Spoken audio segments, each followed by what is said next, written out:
کبھی کبھی ہم اتنے شرمسار ہوتے ہیں کہ اپنی غلطیوں پہ اللہ کی طرف پلٹ جانے سے بھی ڈرتے ہیں۔ کیا وہ ہمیں معاف کرے گا؟ کیا وہ ہم سے بات کرے گا؟ کیا وہ ہماری سنے گا؟ تو میرے دوستو، اس بچے کی طرح سوچو جو بچہ اپنی ماں پہ غصہ کر لیتا ہے، ماں پہ چلاتا ہے اور چلاتے ہی منہ کے بل زمین پہ گر جاتا ہے۔ بس اس ٹھوکر کی دیر ہوتی ہے، تمہارے پکارنے کی دیر ہوتی ہے، تمہاری آنکھ سے نکل کر رخسار تک آنسو کے آنے کی دیر ہے۔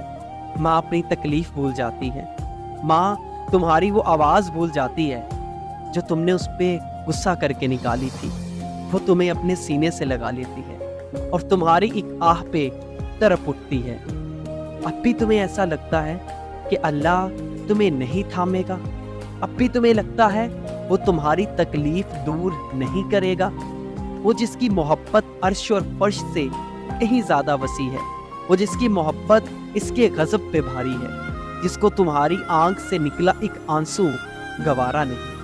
قدم بڑھانا اور پکارنا تمہارا کام، پھر وہ رب سارے فاصلے ختم کر دے گا، تھام لے گا، سنبھال لے گا، اپنی آغوش محبت میں تمہیں لے لے گا۔